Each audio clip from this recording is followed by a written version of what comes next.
வணக்கம். இன்றைக்கி நம்ம பார்க்க போகிற சமையல் அருமையான எல்லா காய்கறியும் போட்ட ஒரு கிராமத்து கூட்டாஞ்சோறு எப்படி செய்யலாங்கிறத பார்க்கலாம். ஃபஸ்ட்டு வந்து நம்ம கூட்டாஞ்சோறு பண்ணுறதுக்கு சாதமும் பருப்பும் ஊற வச்சுக்கலாம். மெஷரிங் கப்பில் பார்த்திங்கன்னா 1 கப்பு வந்து அரிசி, 1/2 கப்பு துவரம்பருப்பு ரெண்டையும் நல்லா கழுவிட்டு ஊற வச்சுருக்கேன். 1 கப்பு அரிசி, 1/2 கப்பு துவரம்பருப்புக்கு 6 டம்ளர் தண்ணி ஊற்றி ஊற வச்சுருக்கேன். 3லேருந்து 3.5 வச்சோம்னா உதிரியாக வரும்.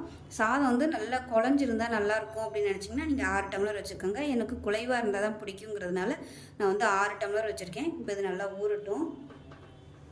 இதுக்கு வந்து ஒரு பேஸ்ட் ரெடி பண்ணணும். இதில் பார்த்தீங்கன்னா 10 சின்ன வெங்காயம், ஒரு 3 டேபிள் ஸ்பூன் துருவின தேங்காய், காரத்துக்கு ஏற்ற மாதிரி ஒரு 5லேருந்து 6 வரமிளகாய். இது வந்து சின்ன வரமிளகாய் தான், அதனால் ஒரு 6 எடுத்திருக்கேன். இல்லைன்னா நீங்கள் ஒரு 3 மட்டும் எடுத்திங்கன்னா போதும். அதே மாதிரி 1 டேபிள் ஸ்பூன் சீரகம். இது எல்லாத்தையுமே மிக்சியில் போட்டு நல்லா நைஸாக அரைச்சிட்டு எடுத்து வச்சுக்கலாம். ஒரு குக்கர் எடுத்துக்கலாம். தேவையான அளவுக்கு எண்ணெய் விட்டுக்கலாம். காய்கறியெல்லாம் வதக்கணும், அதனால் கொஞ்சம் எண்ணெய் நிறையா இருந்தால் தான் நல்லாயிருக்கும். இல்லைன்னா வெங்காயம் தக்காளிலாம் வதங்காது. எண்ணெய் சூடானதும் 1 டீஸ்பூன் போல் கடுகு, 1 டீஸ்பூன் உளுந்து சேர்த்துக்கலாம். இந்த இடம் கொஞ்சமாக சீரகம், வெந்தயம் கொஞ்சமாக சேர்த்துக்கலாம். அது கூடவே 2 வரமிளகாய் வாசனைக்காக சேர்த்துக்கலாம். கருவேப்பிலை சேர்த்துக்கலாம். இப்போ இதில் வெங்காயம் சேர்த்துக்கலாம். நீளமாக நறுக்கின பெரிய வெங்காயம் 1 எடுத்திருக்கேன். அது கூடவே ஒரு 5 சின்ன வெங்காயம், 2 பல் பூண்டு அதையும் சேர்த்துக்கலாம். பூண்டு வந்து தட்டிட்டு கூட நீங்கள் சேர்த்துக்கலாம். பூண்டு விருப்பப்பட்டால் நீங்கள் சேர்த்துக்கோங்க, இல்லைன்னா விட்டுறலாம். உப்பு கொஞ்சமாக சேர்த்துக்கலாம், அப்போ தான் வெங்காயம் நல்லா வதங்கும். இப்போ வெங்காயம் நல்லா வதங்கிடுச்சு. மீடியம் சைஸாக 2 தக்காளி சேர்த்துக்கலாம்.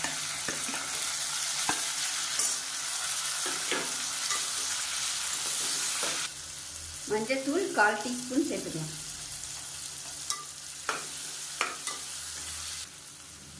இப்போ தக்காளி நல்லா மசிய ஆரம்பிச்சிருச்சு. இப்போ காய்கறி எல்லாம் சேர்த்துக்கலாம். இப்போ இதில் பார்த்தீங்கன்னா 2 கத்திரிக்காய், முருங்கைக்காய், கொஞ்சமாக ஒரு 10 பீஸ் வர மாதிரி கேரட்டு, அதே மாதிரி 2 பீன்ஸ் வந்து பொடியாக கட் பண்ணியிருக்கேன்.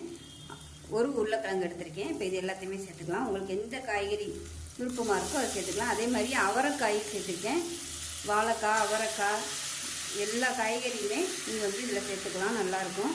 ஆனால் எல்லாமே பார்த்திங்கன்னா கொஞ்சம் கொஞ்சம் தான் எடுக்கணும். ரொம்ப எடுத்திங்கன்னா உங்களுக்கு சாதத்தை விட காய்கறி அதிகமாக போயிடும். அதனால் எடுக்கையில் எல்லாத்துலேயும் ஒன்றா எடுத்திங்கன்னா கரெக்டாக வரும். இதையும் சேர்த்து நல்லா வதக்கி விட்டுக்கணும்.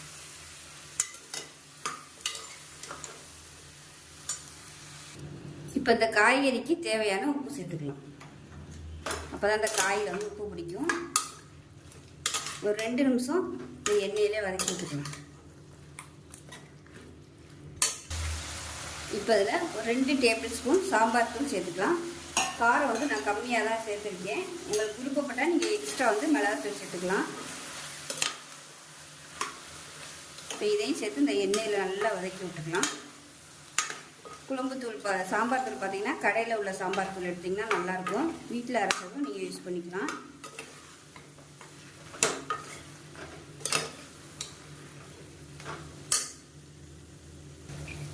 இப்போ காய்கறி வந்து நல்லா வதங்கிடுச்சு. இந்த பக்கத்தில் பார்த்திங்கன்னா அரிசி ஊற வச்சுருந்த தண்ணி வந்து வேறொரு பவுலுக்கு மாற்றிட்டு நல்லா சூடு பண்ணி வச்சுருக்கேன். இப்போ இந்த தண்ணியை சேர்த்துக்கலாம். முதல்ல வந்து எவ்வளோ தண்ணி ஊற்றணும்னு அளந்து நான் ஊற வச்சுட்டேன். இப்போ அந்த தண்ணியை வந்து சூடு பண்ணிவிட்டு சேர்த்துருக்கேன். இப்போ இது வந்து கொதிக்கட்டும். ஏன்னா நம்ம மசாலாலாம் நல்லா வதக்கியிருக்கோம். திருப்பி வந்து பச்சை தண்ணி ஊற்றணும்னா டேஸ்ட்டு மாறிடும். அதனால் நான் வந்து சுடு தண்ணி ஊற்றிருக்கேன். இப்போ இதில் நம்ம அரைச்சி வச்சுருக்க இந்த தேங்காய் பேஸ்ட்டையும் சேர்த்துக்கலாம். வெங்காயம், தேங்காய், வரமிளகாய், ஜீரகம் இதையும் சேர்த்து நல்லா கலந்துக்கலாம்.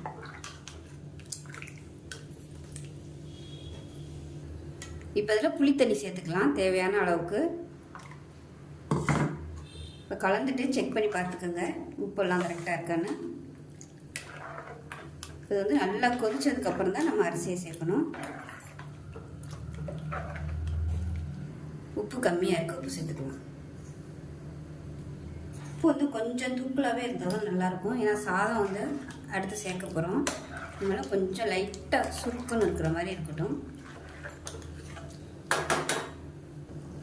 இப்போ பார்த்தீங்கன்னா தண்ணி நல்லா கொதிக்குது. அந்த குக்கர் வந்து ரொம்ப சின்னதாக இருந்ததுனால நான் வந்து இந்த பெரிய குக்கருக்கு மாற்றிட்டேன். இப்போ வந்து நம்ம அரிசியை சேர்த்துக்கலாம். அரிசி வந்து நல்லா ஊறணும், அப்போ தான் உங்களுக்கு வந்து நல்லா குலைவாக கிடைக்கும் சாதம். இல்லைன்னா பருப்பு எல்லாமே குலையாது, அப்படியே முழுசு முழுசாக இருக்கும். சாதம் வந்து டேஸ்ட்டாக இருக்காது.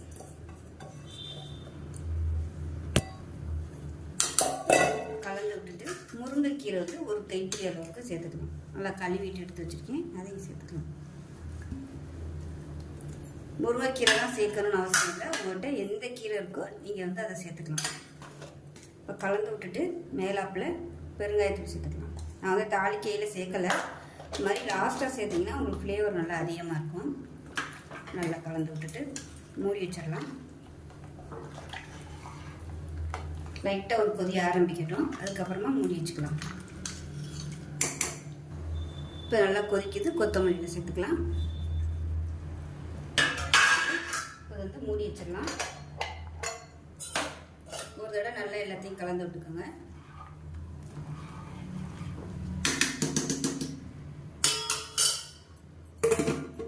மூடி வச்சுட்டு நல்லா ஒரு 5 விசில் விட்டுட்டு ஸ்டீம் போனதுக்கப்புறம் பார்க்கலாம். அவ்வளோதான். இந்த வீடியோ பிடிச்சிச்சுன்னா லைக் பண்ணுங்கள், கமெண்ட் பண்ணுங்கள், சேனலை சப்ஸ்கிரைப் பண்ணுங்கள், பக்கத்தில் உள்ள பெல் பட்டனையும் ப்ரெஸ் பண்ணுங்கள். நன்றி. இப்போ விசில் விட்டு நல்லா ஸ்டீம்லாம் போயிடுச்சு, எப்படி இருக்குன்னு பார்க்கலாம். நல்லா ஆவி பறக்க பறக்க கூட்டாஞ்சோறு சூப்பராக ரெடி ஆயிடுச்சு. வாங்க, நல்லா குழைவாக இருக்குது.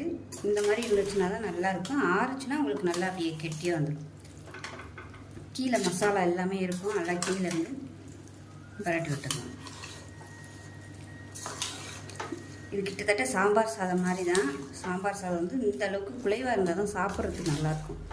கெட்டியாக இருந்துச்சுன்னா நல்லா இருக்காது. அவ்வளோதான், அருமையாக ரெடி ஆயிடுச்சு.